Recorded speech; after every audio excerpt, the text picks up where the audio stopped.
Main man here. Y'all know how I get down. We talking boxing, man. So there's news out that, Guillermo Rigondeaux is being stripped of his WBA 122-pound title. It seems as if the WBA regular champion, Daniel Roman, will be elevated to the full-fledged title holder. And you don't see Guillermo Rigondeaux nowhere to be found on the WBA rankings. Now, it seems as if Daniel Roman will go ahead and face Moises Flores, a fight in which Guillermo Rigondeaux was due to have in a rematch, given that their last fight ended in a no contest. Guillermo Rigondeaux hit the guy, after, at least it was determined that he hit the guy after the bell, and it was considered a foul, and the fight couldn't continue. Regardless how y'all may feel about it. If you feel as though the dude acted or whatever like that, hey, it is what it is. But the fact is, he did have a right to say he was hit after the bell, and it is what it is. But the thing is that since Guillermo Rigondeaux decided to go up 2 weight classes and face Vasyl Lomachenko, he made a deal with the WBA that if he loses his title. And if he wins, he has 5 days to determine which title he was going to hold, whether it had been the WBO at 130 or the WBA down at 122. So Guillermo Rigondeaux lost. So he loses his title. The sad part is, like I said before, he's not even mentioned. Like, they could at least made the dude 3rd, 4th, or somewhere up in there. Like, I don't even see where they put him at. Unless they're going to come back and put him somewhere else. They just removed him from their rankings all in general. And it's kind of messed up, man. But Guillermo Rigondeaux, man, has got to be in a bad place right now, man. Career-wise, suffering his first legitimate loss. On top of that, doing it at such a big-time expense. Far as like, he took this loss in devastating fashion in a way that a lot of fans don't believe he was really injured. Let's just be real about it. He also loses his world title. And then we tend to find out that Guillermo Rigondeaux gets paid for this fight much less than he even originally asked when they were doing their negotiations on social media. It's sad. They say this man only getting $400,000 for this fight, come up 2 weight classes, risk losing his title, and he only getting paid $400,000. As for Vasyl Lomachenko, getting paid $1.2 million.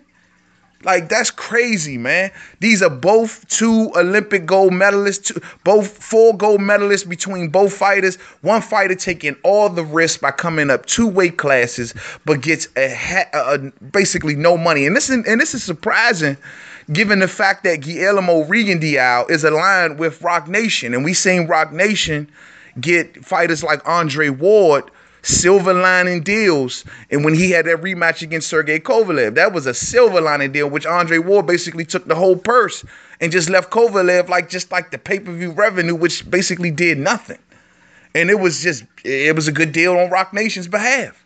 Well, clearly for Guillermo Rigondeaux, man, we seen right before this fight was made that Rock Nation, who co-promotes Guillermo Rigondeaux, they were going through an in-and-out court battle with Guillermo Rigondeaux's other co-promoter, Caribe Promotions. Now, Caribe Promotions, for those who know, who's listened to my videos in the past, they were the ones who signed the exclusive promoting rights to Guillermo Rigondeaux back in 2009. But ever since then, they've agreed to share the responsibilities with other promotional companies, like at once upon a time Top Rank, and now Rock Nation Promotions, man. So, I mean, even before then, you know what I mean, it was a court battle, and it said that Caribe Promotions was being shut out of the promotion of the fight between Guillermo Rigondeaux and Vasyl Lomachenko, where you ain't see their names on no cards. You didn't see them when they announced this fight in association with, you didn't hear about, Rock Nation Sports Boxing in associations with Caribe Promotions. There was none of that. It was like no presence at all on Caribe Promotions' part.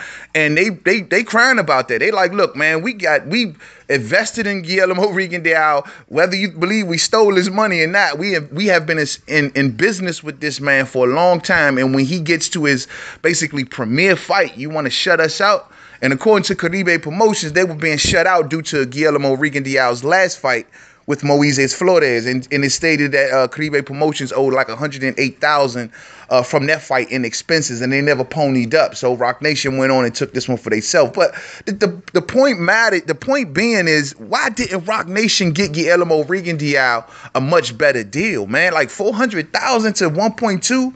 And given that Top Rank now is in association with ESPN, you clearly see they're using it, because that's a lot of exposure, man. That's a big stage. Any fighter would like to kind of like fight on that stage, truth be told. And I guess he's, using that to get a major purse disparity between his fighters, whom he's running around and telling everybody they're pound for pound number one, whom he has ESPN putting them at pound for pound number one. You see HBO putting them at pound, because they possibly want to get back in business with Bob Arum. You know what I mean? So it's like, he's doing this, and and you see clearly it shows in the purse, at least with Guillermo Rigondeaux, that, man, he got took advantage of, man, big time.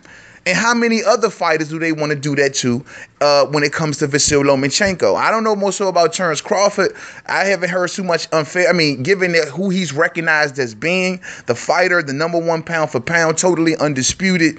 I mean, it's more, I guess, acceptable in Crawford's concern. But in Vasyl Lomachenko's 1.2 million to 400,000, man, like, dog, like, what does he do that was leaps and bounds above what Rigondeaux did, man? Like, come on, man. Well, we can argue that back and forth all day long. I just don't agree with this. And it seems as if Guillermo Rigondeaux, man, is in a real dark place, given that he didn't get major money for this fight. He probably put some strain between his promotional companies involving with this fight. He took a loss. He took a loss in bad fashion. I mean, I still respect the fighter, man. I still think Guillermo Rigondeaux at 122 with the other champions, with guys like Jesse Magdaleno, man, guys like that, like he beats those guys, in my opinion. I would like to see him taking on up to 126, me honestly. But then again, if he does that, who's to say that those fighters are still going to face him this time around, man? Given the disagreements between Rock Nation and the Al Heyman side of the tracks, there's polished shit right there, ladies and gentlemen. So, it's dark for Guillermo Rigondeaux. Hopefully he finds his way out of his situation, man. He's a much older fighter. The injury, it is what it's said not to be broken. It's only said to be bruised. I think he'll be able to recover from that injury, ladies and gentlemen. We'll see where he goes, man. It's still premature to still say.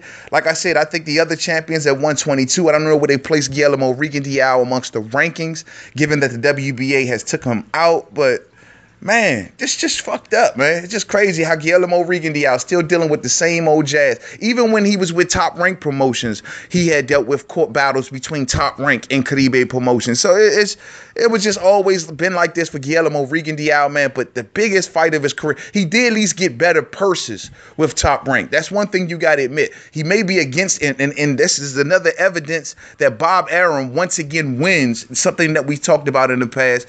Once again, he wins in this situation, because he was paying Guillermo Rigondeaux good checks against Donaire and Ekbeko and stuff like that. But now against his fighters on his network, man, he giving Guillermo Rigondeaux the shaft, yo. And on top of that, giving him a major blemish on his career. It's crazy. So we'll see how Rigondeaux bounce back, man. So to the next video, Main Man, Made Man. Don't forget to subscribe, Twitter, Made Man 511, Facebook, Main Man, Made Man, Boxing Forum, Google Plus, Main Man, Made Man. Man, I just hope somebody give Guillermo Rigondeaux a big fight. It's gonna be still hard for him to get good guys, good names in the ring, given to his style, and given he is still, everyone still respects him as a high pedigree fighter, and his style will make it just so hard for a lot of people to beat him. So I mean, I don't know, man.